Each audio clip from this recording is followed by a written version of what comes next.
of America and to the republic for which it stands, one nation, under God, indivisible, with liberty and justice for all.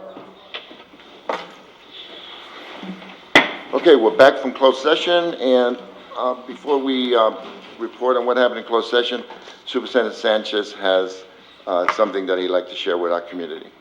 Go ahead, Superintendent. Thank you, President Rodriguez, ladies and gentlemen, members of the board. First of all, I would like to thank you for the opportunity that I've had to serve NUSD and the Newark community for the past 4 years. During my time in Newark, I've grown to know and appreciate the NUSD has a tremendously hardworking staff and a committed Board of Education and just excellent students. With great respect for our school board and the Newark community, I wanted to inform you that I am resigning my position as superintendent effective June 30th, 2020, in order to pursue another opportunity. This will allow our Board of Education to begin the superintendent search process much earlier and also allow for a superintendent search during prime hiring season. I will be working closely with the board team to ensure a smooth transition for the remainder of the school year and look forward to seeing NUSD continue to improve as they continue to move forward. Thank you.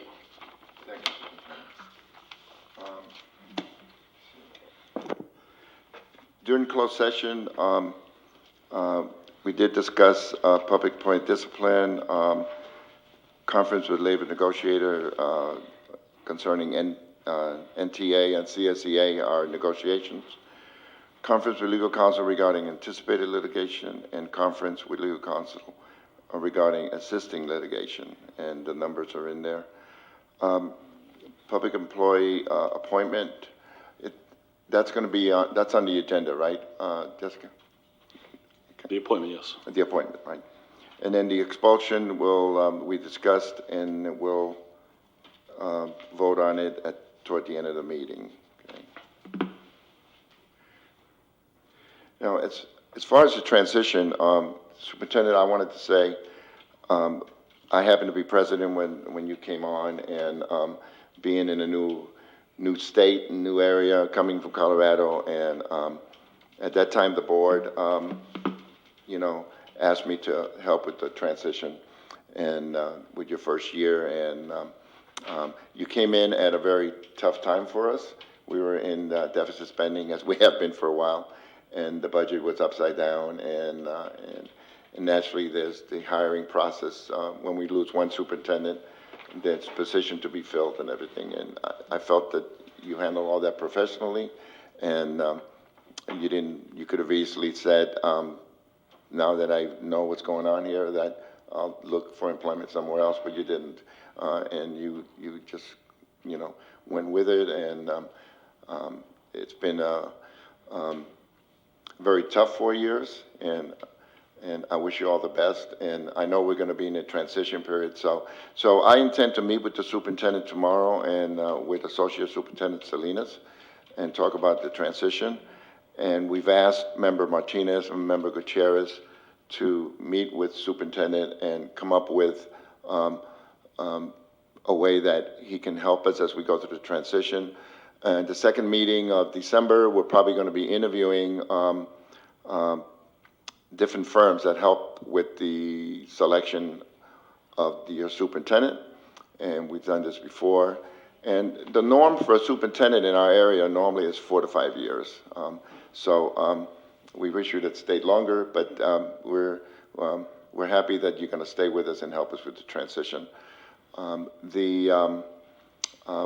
In December meeting, we'll interview the firms. We'll choose one, and then starting in January, then we'll start the whole process, which normally takes 3 or 4 months for the selection of a new superintendent.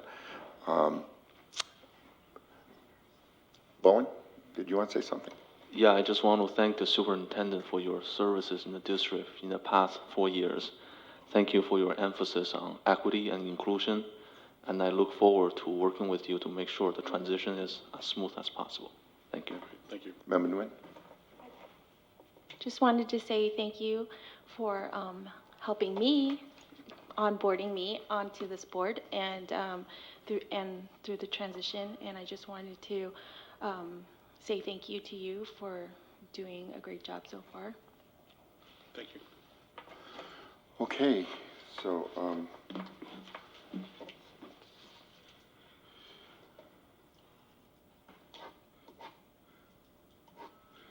the recognitions and celebrations will be returning in January of 2020. Now we have public comment on non-agenda items, 7.1. Do we have anyone? Ms. Aquino? Okay, having none, we move to Superintendent's report. Superintendent. All right, thank you again. And just before I begin, I do want to also thank the board for professionalism, and I think that it's great that we're doing this in an amicable way, and I look forward to continuing that to finish the year strong. And I do want Newark to do great. I look forward to seeing that in the future. So I'm really optimistic for what you guys have on the horizon. Thank you for saying that. Thank you. Absolutely. I have just a couple of items for the board this evening. The first one is my nagging reminder about we have confirmed New Beginnings board training and parliamentary procedure training Friday, December 20th from 9 a.m. to 2 p.m. Once again, Friday, December 20th from 9 to 2 p.m. This is facilitated by CSBA Deb Dudley, who will be contacting each of you prior to the training. What she'll do when she contacts you is just kind of get a feel for what you want to get out of the training, what are the types of contents you want in the training, and then she'll shape the training after she speaks to every board member, and it'll be customized to what you guys want. So that's exciting that that's coming up. I know you guys have been asking for that, especially members Martinez and Gutierrez, so mark your calendars. I know Char's been sending out reminders, but I wanted to remind you again.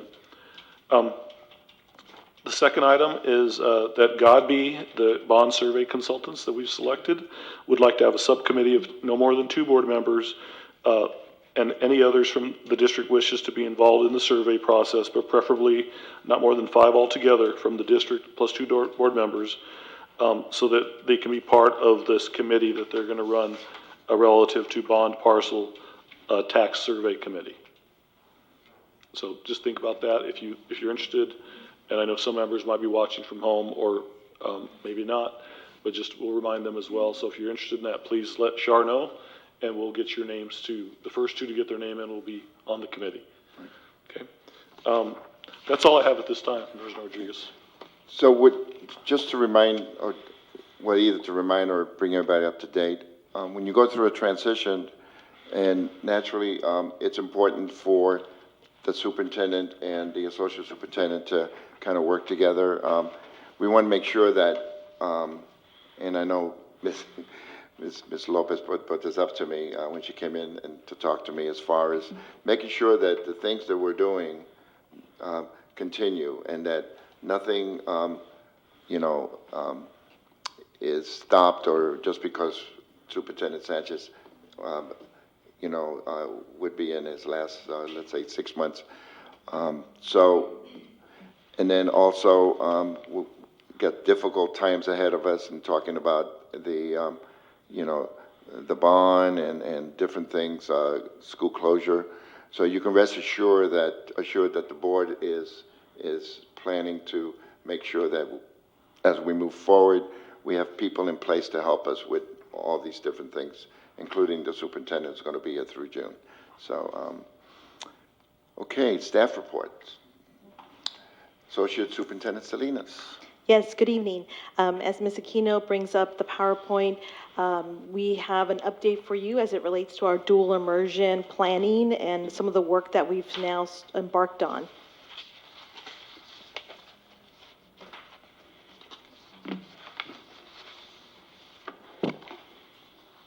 So I want to give a little bit of context. As you know, on the left-hand side, we have our strategic imperatives, and these are the board imperatives that were brought forward over the last 2 years, where we look at imperative 1, academic excellence via equity and opportunities for all of our students, and also 2, that we're going to increase our enrollment. On the right-hand side are the California's 8 state priorities. And if you're familiar with our LCAP and a lot of the work that we do as a district, and every district in California, we really look at these 8 priorities as we outline our work. So I wanted to give a little background, especially for our board members who are new or folks that are learning about this. Back in 2018, we updated some board policies, and one of the board policies that we updated was programs for English learners. And with that update, we were able to bring on board some new specialized programs to meet the needs of our students. At that time, we also did an update on the EL roadmap, the English Learner Roadmap, that really speaks to the best programs for educating English learners, but again, also capitalizing on what do we do for all of our students so we can offer some specialized programs for all students. Going on to our planning, as you know, we had at that time a committee that looked at how do we increase our revenue, and a lot of the talk was around increasing our enrollment and bringing on board some specialized programs to attract students into the district. Continuing with updating our awards policy, and that's the seal of biliteracy, which is essentially a new thing that we're going to be looking at for this year, where students who graduate from our high school who are fluent and bilingual in any language in addition to English will be able to have a seal from the state of California on their diploma. And then we had some updates in spring with the English Learner Roadmap. And at that time, we spoke to you about some of the program options we have with SEAL.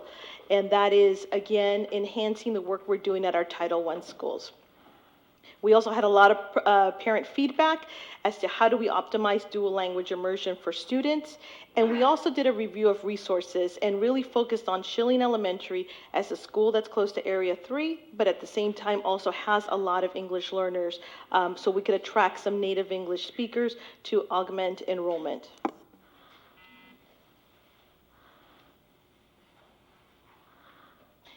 So I wanted to provide a little bit of an overview. So working with Schilling Elementary, the principal, Dr. Wendy Castañeda Leal, went ahead and conducted a survey for parents asking about programs. What kinds of things would they like to see at their school?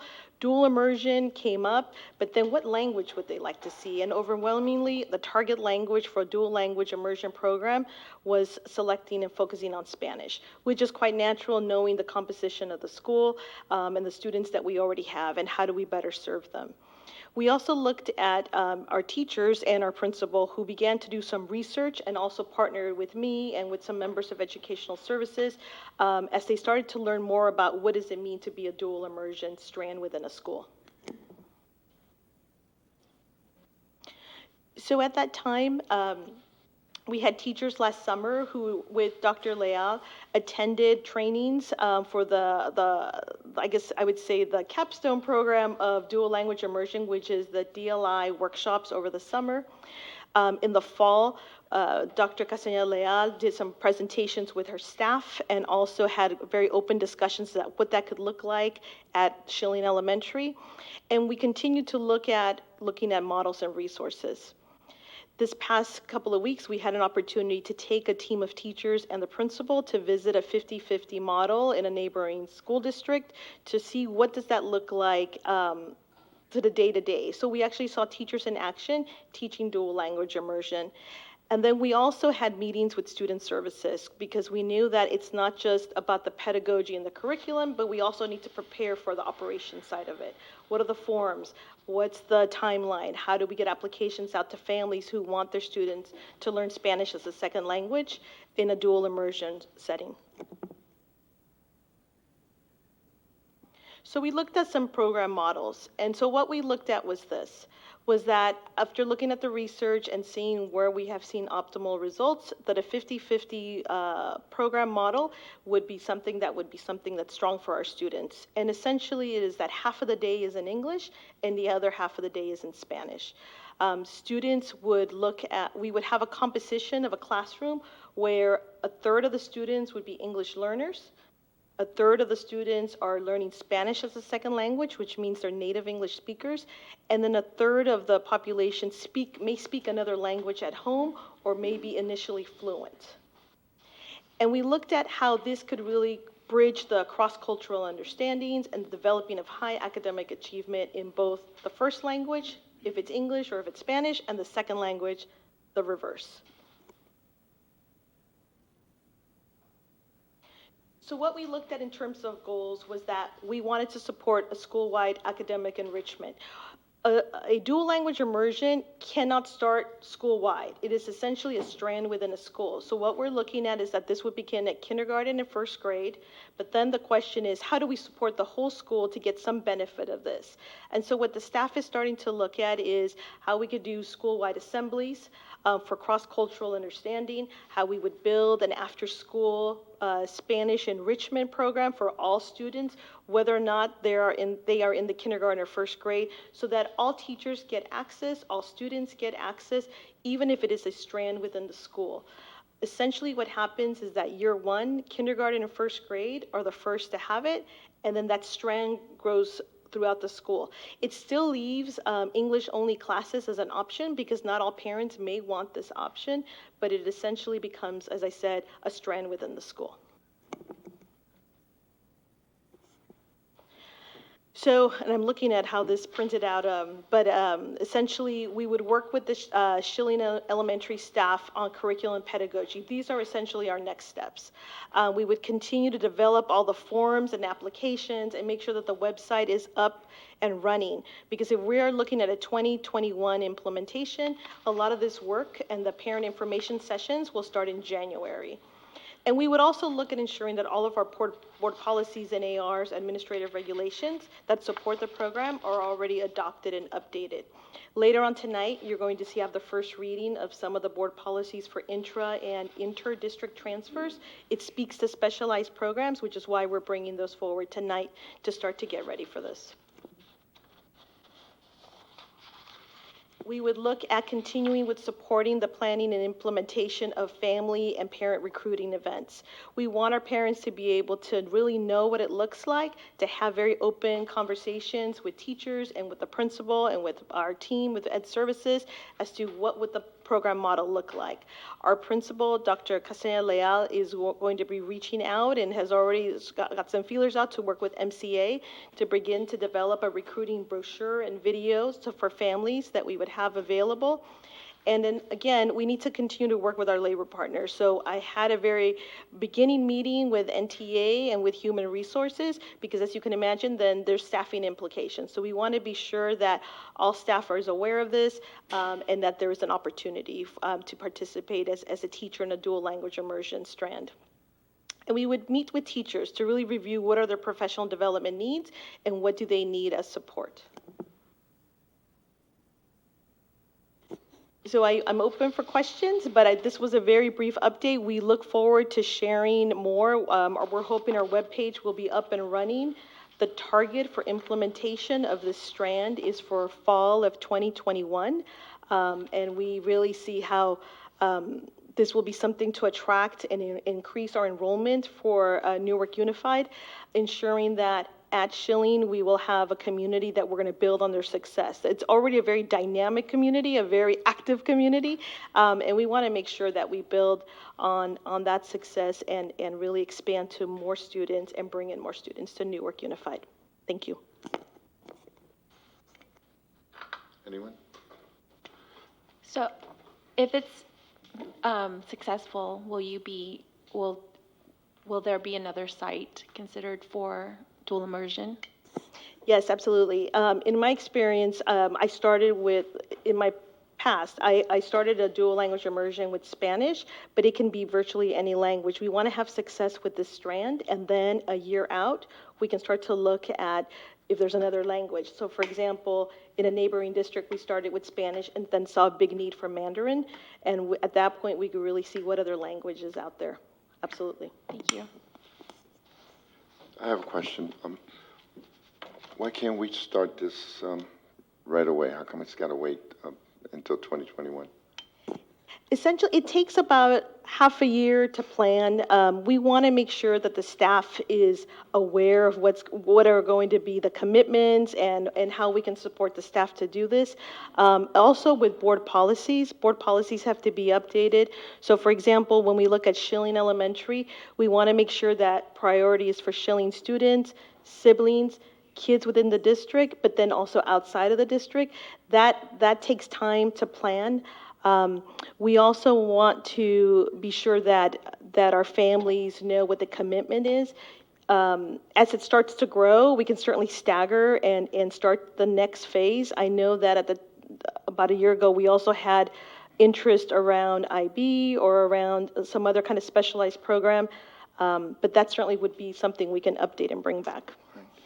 And have we identified any families or of students that are going, for instance, to Fremont Unified because we don't have this in place right now? That would be our next step. Right now, we want to be able to develop the web page to have that ready and the actual application. We will do a parent information night that we will highly publicize, certainly reach out to families that have left, but we want to be able to have a fair opportunity for all to apply at the same time. So it'll be kind of like a grand release. And then we start to take in the applications because we envision and we hope that there will be a priority list and start to really see what the need is. Right. So to piggyback a little bit on Member Nguyen's, as far as other schools. So what happens if we have kids at other schools that want to transfer their children to Schilling? In order to be in this, we might have a whole bunch. So how are we going to handle that? So the process would be outlined in our board policy. So as I said, there first would be preference for kids within the school, and then it goes out to Newark Unified, and then it goes out to outside of the district. Right. So there is a priority just to first serve our kids. And then what would be the guideline that we would use if, for instance, we wanted to do Mandarin? So what we could do is start to do a survey to really see what is the other language. If I remember last year we had a parent community that was really looking at Arabic. Right. We could send something out sooner than later and start to just get that feedback, especially as we're starting to look at the LCAP. To really, as we're asking questions about the LCAP, we could also at the same time get some feedback around other languages. That at the same time, but it does take an amount of a few months, at least a 6-month period, to really start to plan and do it thoughtfully. Okay. Thank you. Thank you very much. Is that it on your first staff report? Okay. And you'll keep us updated as all this goes on. Appreciate it. It's long overdue. I think we've been talking about this forever. And not only would involve Spanish, but, other languages, whether it's Vietnamese or they're just such a need. I mean, we've always talked about how fortunate we are to live in a community that we used to say, I remember when my kids went to Schilling, we used to say over 40 languages spoken at most of our sites, and yet, it's just taken us too long to do this. But I appreciate, and hopefully they'll move forward quickly. Okay. Employee organizations. CSEA? Anyone? Anyone from NTA? And NUMA? Okay, good. Old business. We have items 11.1, 11.2, which I'm pulling because Ms. Parks wants to speak on that. And if anyone wants to speak on any of these, just fill out one of the forms and get it to us, or anything that's on the agenda. Okay.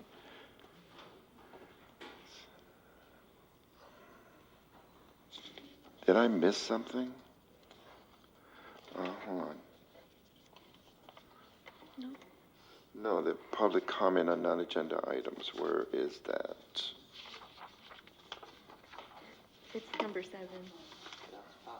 It Already passed. passed. But this came in late, so if you want to Yeah. allow this person to speak. Yeah. Ms. Lopez, do you want to come up? I know we've already gone past that, but public comment on non-agenda items. Hi. Good evening, evening. dear board members. And we're here, some of the moms that have worked really hard throughout the last few years trying to help in the district and to work together to improve everything for our kids here in Newark. We wanted to basically say thank you, Mr. Sanchez, for all your hard work. We know it was a challenge, and we really appreciate everything you've done. For the first time in many years, we felt like we were heard, as we are called the underserved community. So thank you very much for everything. So a lot of feelings here. I'm happy because we know that health is first, especially when there's toxic environments. And also sad because we know that this is happening again and again. We lost our past superintendent, our dear Dr. Markin, because the same thing happened. And we just would like to tell the new board members that history is very important, and we need to, and you need to know more of the history that is behind everything that is happening in our district with our community. And I'm talking the community in general. So we'll appreciate. We're very open to talk to you and to really make changes. We'd like you to take the decisions based on your own criteria, and please see a little bit of the background and the history that has been happening here in Newark, because we don't want this to happen again. We know that every time that we lose a good superintendent, a lot of changes come up, a lot of things a lot of other changes in the way, and really the students are the ones that get affected the most. So we really want you to pay attention to every step and every decision that you make after this. So we love to talk to you anytime. Please be open, and we're very happy that 4 new, fresh ideas and minds are there together, and we're going to support you to make the changes. So thank you very much. Thank you all. Thank you. Hiring a superintendent, it's the most important thing that our board does. And we have a new board other than myself, and I'm going to try my best to help, along with Superintendent Sanchez, and to make sure that the new board gets up to date on all that's involved and the whole process, and making sure that we choose the right person for Newark Unified School District. Okay, old business, 11.1.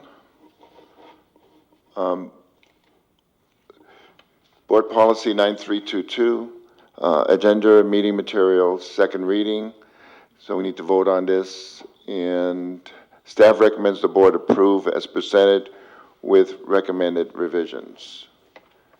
And this is the CSBA template, and we're following their guidance on this. Anybody want to talk on this one? If Well, not, we need a motion and a second. I move that we approve the new board policy 9322. Okay, 11.1. Member Jean moves. I need a second. I second. Member Nguyen, please vote.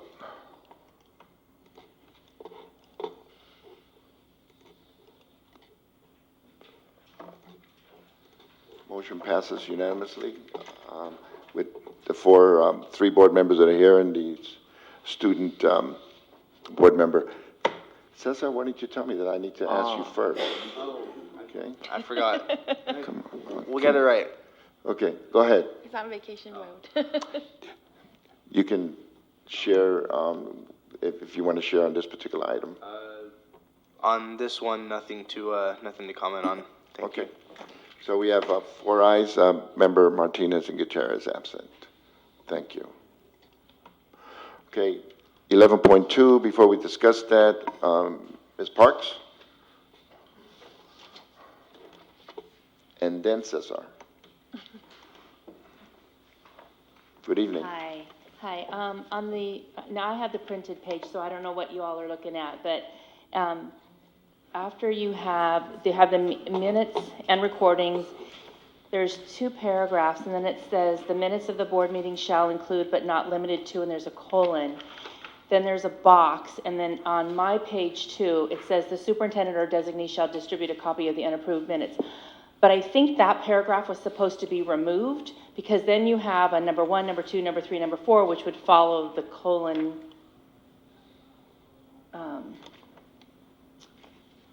Would make more sense. So I think that was supposed to be removed. Okay, so this is a second reading. Superintendent, anybody want to address this? As far as, It's right below the box, the first box. We can make those corrections and bring it back for a third reading and okay, is that okay? That allows us time to correct it and pick it up again. Okay, I don't think there's an urgency to approve this tonight, is there? okay. That I'm Thank you, aware Ms. of. Parks. So we'll bring it back at the. So we're pulling that item first- then? Yeah, we'll pull that item. Shar, would you?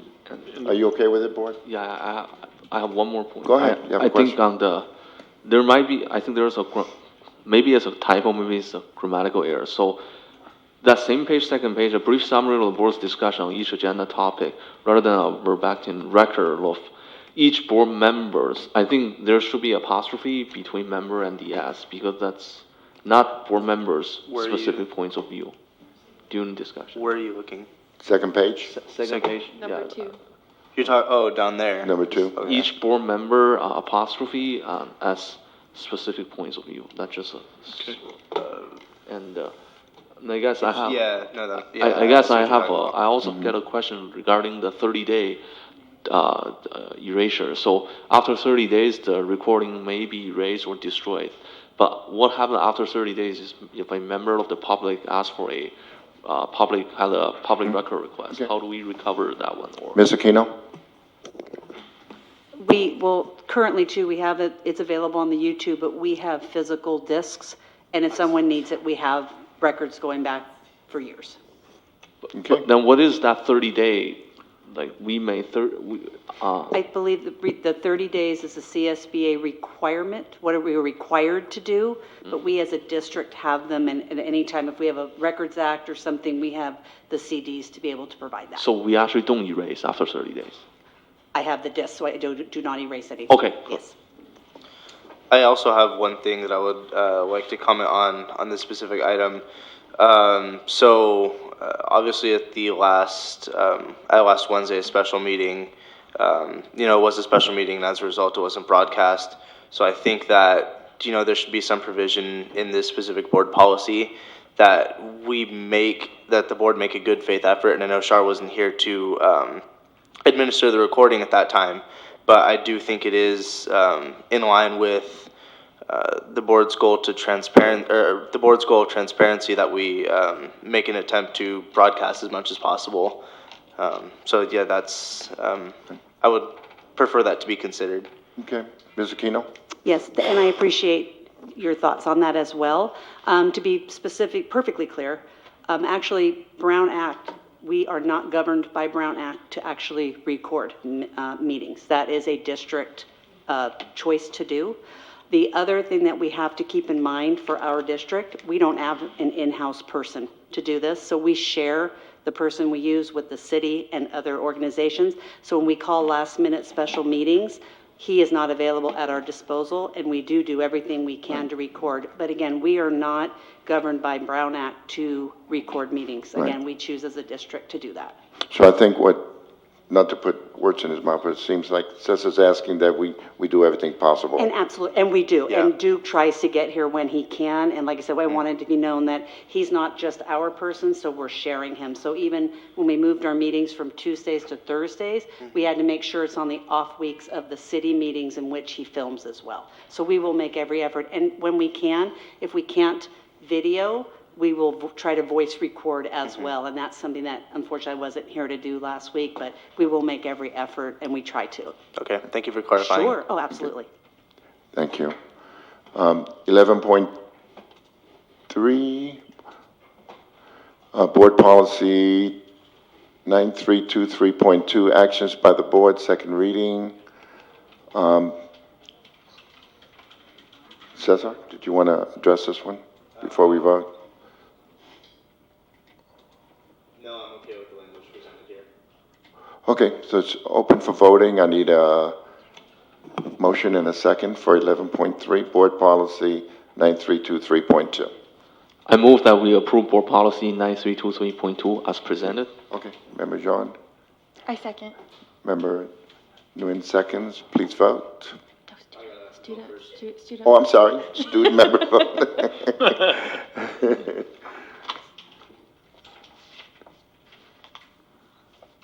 So how does that work? Hold on a second. Let me clear this. Okay. So we open for voting and, okay. So your vote is in. Oh, Oh, that's okay. Okay, good. Okay, so now everybody else votes.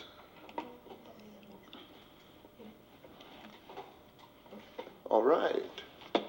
Okay. Motion passes, 4 ayes and 2 board members are absent. 11.4. Board Policy 9321, closed session, second reading. Discussion? Go ahead. Got a question regarding the negotiation with regard to real properties. I remember in the paragraph it was saying the appointing the negotiator for real properties is about purchase, renting, lease, or exchange. I guess, is this only limited to these 4 items or any negotiation with regard to real properties?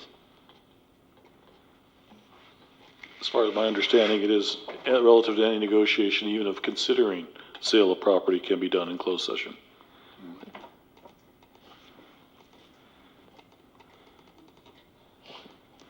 Okay. Okay, open for boarding. And student member Castillo? There is, and I Oh, don't. hold on. Oh, we have to move yeah, you- for approval. Oh, okay. Good point. I need a motion and a second. Do you have any address? Oh, yeah, I am on page 7, I believe. After this blue box with real property negotiation, there's a typo. It says the board, I'm quoting the document, it says the board may meet in closed session with its real property negotiator prior to the purchase. So I guess just make sure that that gets corrected. If by some obscure law that gets us into trouble. Okay. So we can, Yeah, just that typo. okay. Okay. So the motion would be that we would move to either bring it back or we would move on it with the corrections? It's currently only first reading, I believe. Is that correct? No, it's a second. No, it's It second. is second? Oh, I'm on the wrong one, I'm sorry. Okay, that's okay. So we can make that edit.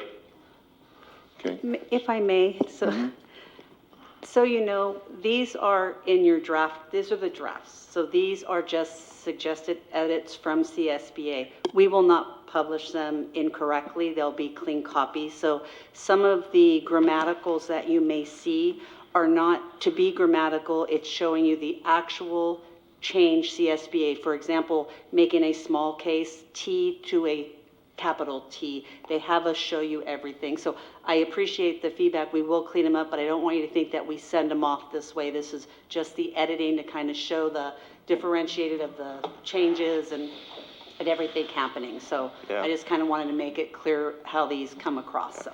Because the way it's presented in the text, all of it is black, which I'm assuming that it means that that's previous board policy. Yes. So Yes. I don't know if that's been there but I'm just pointing it out. And yes, these for- haven't been changed in Okay. years, so you're absolutely correct. So we're keeping an eye, and I do, again, the feedback is very much appreciated. I just really want everyone to understand the editing piece to this and all the different pieces that have to come together, and you're seeing it all. So I just Okay. kind of want to make sure everybody knew that. So, Thank you. so we can make a motion to approve with corrections? I move that we approved board policy 9321. Member Jean I second. moves. Member Nguyen seconds. Student Board Member Castillo.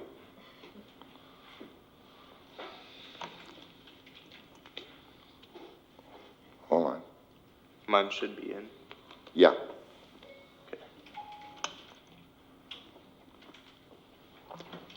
And we can't vote. Okay? We're okay? Okay, so, let's see, I'm still trying to learn how to do this thing.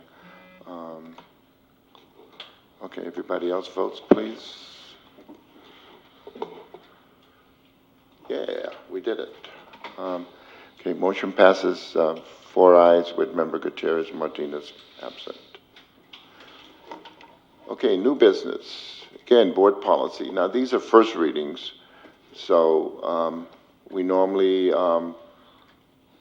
ask that we discuss any editing at this point, so it can be, when it's brought back, it's ready to be voted on, accepted. So, anything on 12.1? I just have a suggestion. When I read this document, I understand this is not a complete document because you're just showing the part that we're either removing or adding or modifying. I just hope maybe the complete document will show the parents exactly how the priority list set when you are trying to opt for a school beyond your attendance area. Yes, so if you look at the top right-hand corner of the document, years ago, I know that the board had asked for this type of, I guess, a legend where it would tell you what we're deleting, what we're not. The blue information, that will be deleted, but we want you to be aware of it. If you are suggesting to have maybe more clarity in terms of just priority, I could take some suggestions now and try to make that clearer. Yeah, because by reading this document, it gives me a feel that if, say, a school is oversubscribed and we have this lottery, and if an applicant turns in the application late, he will be put onto the wait list, right, and wait for the next lottery, right? So during the first round of lottery where everybody applies in time, and then we do this, because of oversubscription, we do this lottery, say some student will not win the lottery, then what will happen to them? They will need to apply again to be put into the wait list? And when they were put onto the wait list, are they in front of the person that turned in the application late, or they're behind it? Yeah, I think that. Come on over. I'm going to ask Ms. Leon to speak a little bit about that and give us some clarity. Is this on? Hi, good evening, everybody. So to answer your question, yeah, so if we have more applicants than spaces, we do a lottery. And so we start pulling numbers, and so the first number we pull, they're number 1, and correct me if I'm wrong, and then they go number 2, number 3. So this lottery comes after everybody else that applies late. So everybody in that list is going to come before anybody else that applies after the deadline. Is that clear? So what will happen to the student applicant that does not win the lottery? So the one that's on the waiting list, they're at their home school, or if we decide that they want to go to Schilling and there's space at Schilling, we might decide to do that. Is that clear? So they'll go to their home school. Yes. So I guess what I didn't quite understand is, say we have 5 openings and then 10 people submit their application in time for lottery. After that, there are, say, 2 more submitted. So the 2 more submit late, they will be put on the wait list, right? And then the 10 students participate in the lottery of 5. 5 of them win and 5 of them lose, right?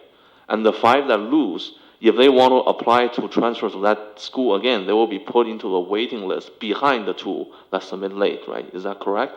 Yes.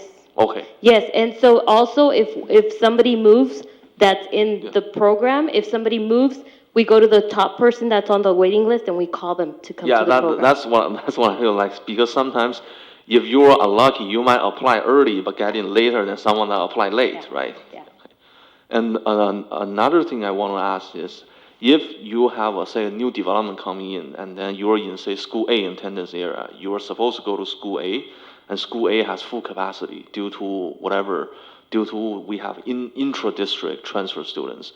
What will happen to that new student that just moved into our city? He will be going to another school, or he will be?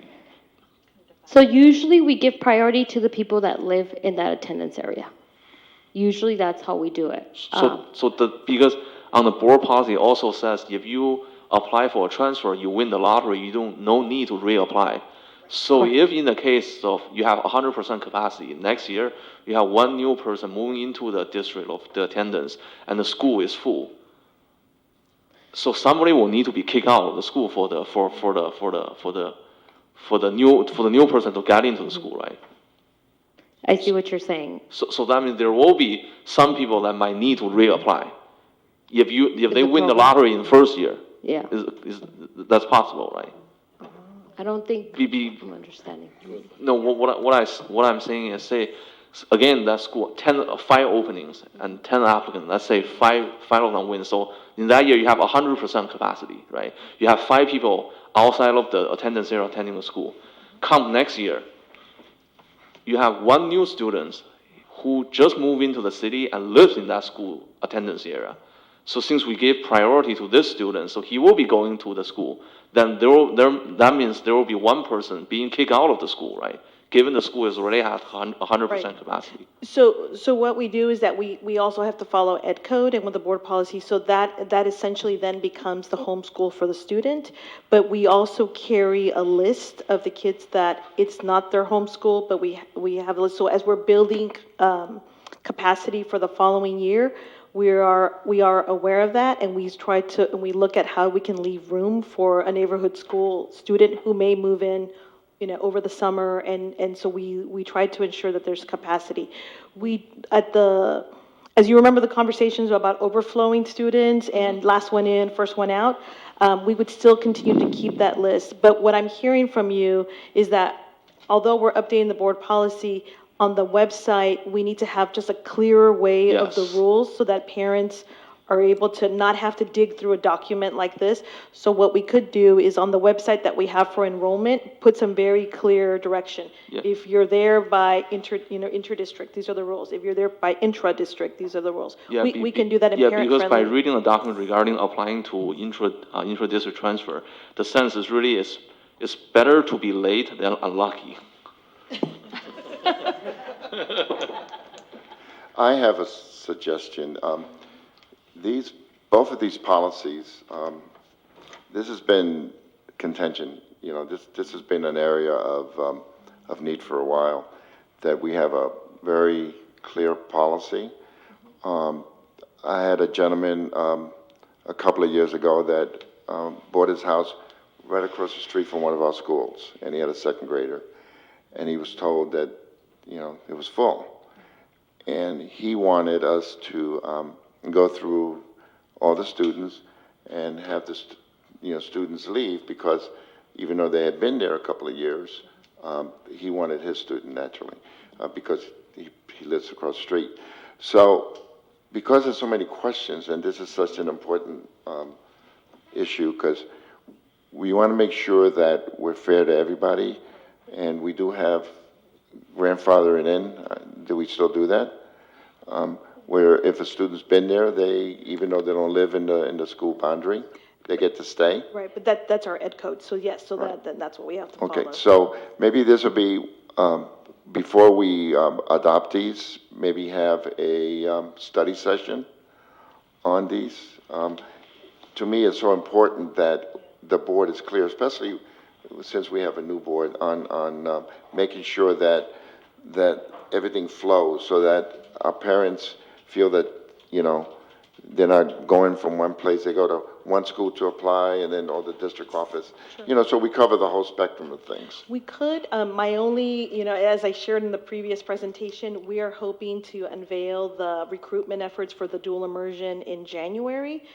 So we would have to have the study session bumped up sooner than later in December in order to do that. Or what I could do is these come back for second reading for December 5th, and then at that time perhaps bring some parent-friendly attachments that are not part of the board policy, but to share it with you all. Right. And then I know we were looking at study sessions, and I think we were looking at later than January for that. That's my only constraint. Here's a list of study sessions. I happen to have it. And I think we were looking at a study session on December 5th to look at the counselors. And then in February is when we were looking at the enrollment process. January, restorative justice. And so we would have to reorder that. But unfortunately, I am under a constraint because of the dual immersion to get that done by January. Okay, so what do we have for our next 2 board meetings as far as study sessions? So what I see here is for December 5th is the counselors. For December 19th, we were looking at Measure G, January restorative justice, and February enrollment. Okay. So maybe the second meeting? I think this would take preference over that, I would think. For December 5th? No, she's been asking, let me talk to Member Martinez and then I'll Okay. get back to you. All right. But I just think having a study session and then having the item back for action would be something that would benefit the Yeah, board. and our only constraint would be that we have a January unveiling of Right. So we the need to do it sooner than application. later. Yeah, Okay, Thank you. understand. Okay, so both of these, I just have a quick comment. go ahead. So, to go back to what Member Zhang was talking about, so is there a way for us to take out the language for kids who are in the lottery? If they don't get a position based on the lottery that they are put in, can they be on the wait list above the kids who applied late? They actually are. All the kids that are in the lottery, they're the ones that are not making it because there's no room at the school. So they're the ones on the list, and they're at the top of the list. Okay. Everybody else that applies late, they come under that, after that. Okay, so the wording just needs to be Okay. clearer. Okay, Okay, thank you. thank you. Thank you. So 12.1 and 12.2, we'll bring back, if that's okay with the board. Okay. 12.3, resolution in support of Census 2020. So good evening. As you know, Census 2020 is right around the corner, and we are in a great partnership with the Alameda County Office of Education and also the California School Boards Association. So what we have before you is a resolution that is in support of Census 2020 and speaks to just the effort that we need every person counted in Newark.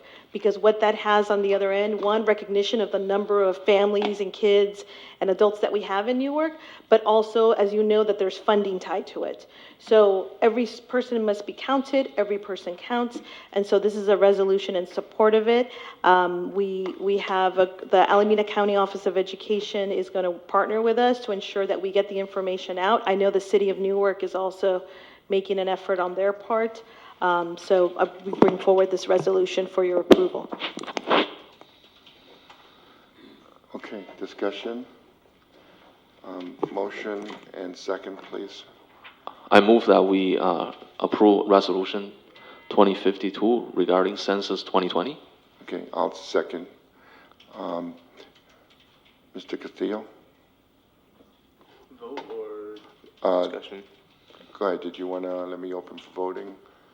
Did you want to add anything to it before you vote?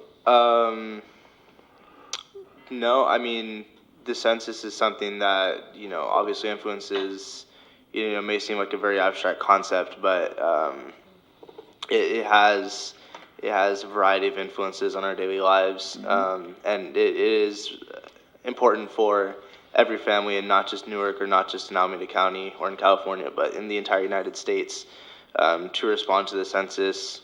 And to be able to respond to the census free from any sort of discrimination or retaliation, because it is the foundation for our democracy. It is the foundation for this country in which we live. So I'm wholeheartedly behind this resolution. Thank you. Well said.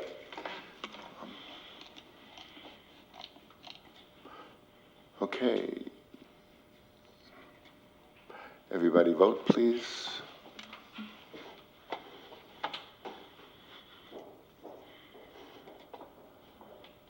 Okay, motion passes 4 ayes. Member Martinez and Gutierrez absent.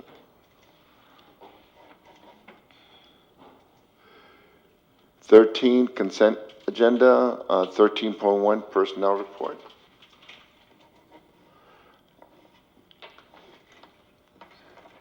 Need a motion and a second. Discussion. I move that we approve 13.1. Okay, Member John moves. I second. Member Nguyen seconds. Okay, this is an item where the student member does not vote on, right? Okay, so please vote.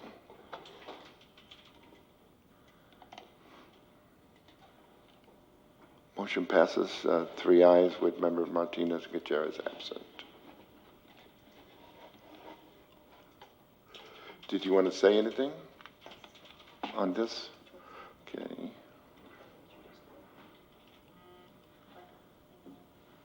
Would you like me to? Mm-hmm. Good evening, members of the board, members of the audience. It's with great pleasure that I would like to announce the appointment of Mr. Longvo to become our new network manager for the Newark Unified School District. Maybe he can come to the next meeting so he can, okay. Thank you. Keep 14, them busy. yeah, 14 consent agenda, and we go through 14.1, non-curricular overnight athletic trip for Newark Memorial Varsity Softball to travel to Sparks, Nevada. 14.2 warrant report for October 2019. 14.3 minutes of the regular board meeting, November 7th, 2019. And 14.4 minutes of the special board meeting, November 13th, 2019. Anyone want to pull any one of these items? I just have a comment. Go ahead. I just have a comment on the warrant report. Is there any, oh, well, actually, Maria's not here. But we'll take notes Okay, and ask her. so if you could ask her on the warrant report, can we get more detail on contractual services and what exactly it is that we're paying for? Okay, Okay. Thank you. yes. Member Castillo? Yes, I do have a comment on 14.3. The record of the people who spoke during public comment on non-agenda items, which is 9.1 on the second page. I don't know how important it is to record keeping, but some of the names are spelled incorrectly because I know them personally. These names are not correct. So I don't know if it's important to correct them, but I just wanted to mention No, that. we want to, Mr. Kino? I am working off of the speaker card, Yeah. so I'm doing the best to transcribe, so I can go back in if there's students Yeah. in Synergy. But if you could actually That'd be nice mark if the you can ones help. for me, Sure, I yeah. will fix them and make them published correctly. Okay. Thank you very Thank you. much. Okay. So are you okay with that one with corrections, or did you want to bring it back? No, I'm okay with corrections. Okay. Okay. I move that we approve 14.1 to 14.4. Member Jean moves. I second. Member Nguyen seconds. Member Castillo? Okay. Okay.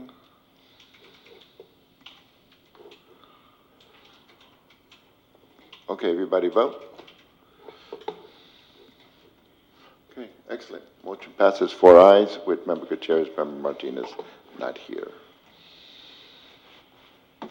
Okay, we have 15.1 on this one, just the board votes on the student expulsion. I need a motion and a second on this.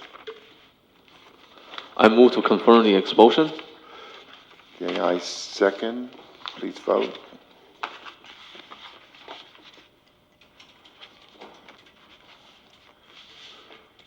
Okay, motion passes 3 ayes, Member Martinez Gutierrez absent. So as everybody knows, we have to have at least 3 board members have a quorum. If not, we don't have a meeting, okay? So I'm thankful that both of you are here so that we can move on with these important items.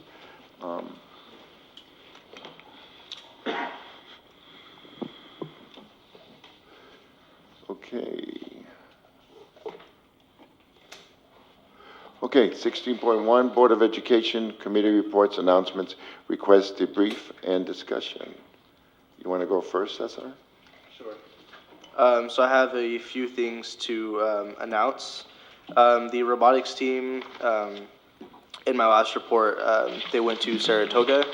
I'm proud to announce they placed 14th out of 28 teams over there. So it was a good start to their season. I heard from their captain. They've definitely identified some not problems, but things that they have to work on. with the robot, but it's shaping up to be a good season. Rocketry is going to do the first launch for all 4 teams. It's going to be this Saturday at 8 a.m. behind the Newark campus of Ohlone. We had 2 teams launched last weekend. My team didn't, and one other team didn't. We didn't have our rockets prepared, but one team is very close to our goal, and that goal is supposed to be reached by April. So those teams are making good time on the challenge for this season. And I believe that, we just started our canned food drive. ASP just started a canned food drive. So each third period class will be collecting cans, and the winner will be getting a pizza party. So we're hoping to get a lot of donations for the holiday season. That's it at this time. Thank you. So how do we donate? You just give your money now? No, canned food drive. Oh. Canned food drive, yeah. So we don't give you money to buy canned foods? We have No, to donate the canned food, yeah. Okay, good. Okay. You have to bring it in. We have to bring the canned food. Got it. And where do we bring it to? You can bring it to the activities office inside the commons. Okay. Thank you for doing that. Appreciate it. Member Jean? It was a ton of fun to go to Grand and Shoaling for the ribbon cutting event for the mini soccer pitches. Thanks for the generosity of Think Together and Target Corporation. And, I hope we can continue work with the local nonprofit and our generous corporate sponsors to bring more program and more activity to the students in our district. Other than that, I just want to wish everyone a happy Thanksgiving weekend. Okay. Member Nguyen? I just wanted to say thank you to staff for providing and getting the funding for those soccer fields for Graham and Schilling. That is a tremendous job that you guys did, and the kids love it. And also just wanted to wish everyone a happy Thanksgiving. Again, thank you, Superintendent Sanchez, for being so kind as to,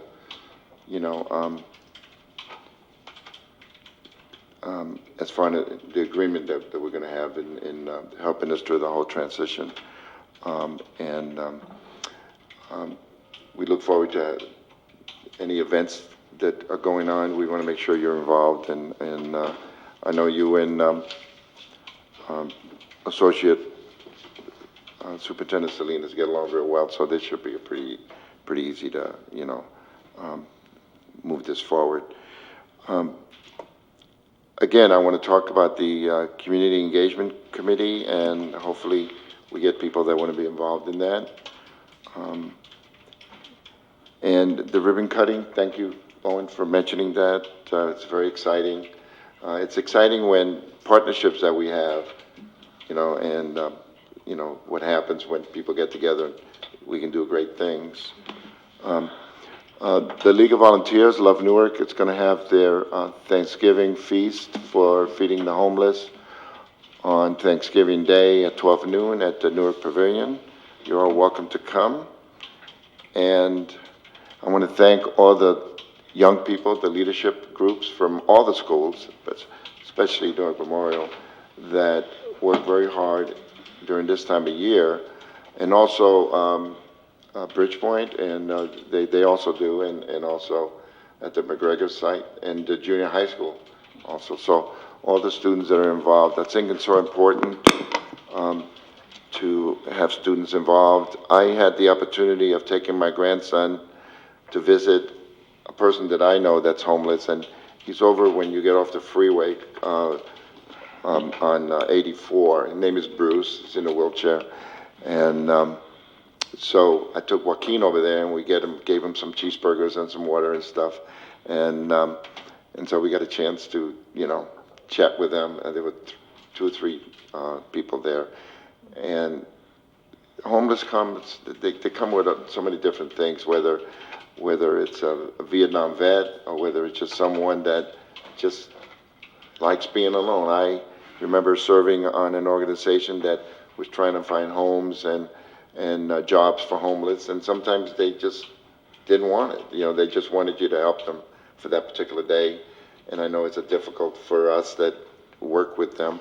But anyway, Newark's always, especially our kids, our young people, have been involved in helping with the homeless. And that's a big issue for all communities right now. It's very big. Anyone else have anything? Okay. As far as any, you know, the futures, the only thing I have is, again, Associate Superintendent Salinas, it's the, and hopefully we can do something in, on the workshop for the transfers as soon as possible. If we can do that. Okay, Superintendent? Thank you, President Rodriguez, members of the board, ladies and gentlemen. I do want to remind everyone listening and everyone here tonight that we will have a meet and greet for Newark Unified School District Special Education Department to meet the new Special Education Director. That will be Thursday, December 5th in the morning from 8:30 to 9:30 a.m. in the here in the district training room behind you here. So we're trying to get that out for people to begin to meet her. December 5th, 8:30 to 9:30. I think the rest of her days have been pretty booked. So we'll probably do something else later in the evening, but for now, that's the first opportunity we had. But she's already hit the ground running, so. Okay. Shar, could you help me? I know that we get different emails on what's going on, and I know we have the culinary, and I forgot to mention that one. Could you? I'll mention that. I have it on my report. Can you? Yes, sir. Appreciate it. Actually, I sent it today of all the events for the month of December to each of you. Okay, thank you. And you'll get calendar invites as well, but I sent you everything for every Okay. site. Okay. But it didn't have the meet and greet, so I apologize for Okay, that. no, that's fine. Superintendent, go ahead. So the second one, a few of the things I'm doing. One of them is tomorrow, a culinary class feast at Bridgepoint, starting at noon. So if you want to join me there, please join me there. It should be great. Always having our kids do that is fantastic. I think the last thing was, or two more things. One is, I do want to certainly thank all of our staff and students and hope they all have a well-deserved break next week. And I know our staff's been working hard, and I think I see it in their eyes at meetings today, and they're just kind of tired and ready for some time off. And they certainly deserve that. I hope they have a great time off. But along those lines, I also want to remind people we're entering the holiday season, and this is a time to be very vigilant and look out for each other. We generally see a spike in people being sad or people being upset. Holidays tend to bring out the emotion in people and dig up past wounds. So please keep an eye on things, and certainly on our students for sure, but also on each other. I think that's really critical. So please do so. If you can, if you see something, say something, and make sure we get people help that they need. And last of all, I'd like to congratulate President Rodriguez for probably entering the meeting before 8:30. And I know that members Gutierrez and Martinez would be very jealous of that achievement tonight. So congratulations. Thank you, and again, happy Thanksgiving to everybody, and it's 8:18, and the meeting's adjourned. Thank you.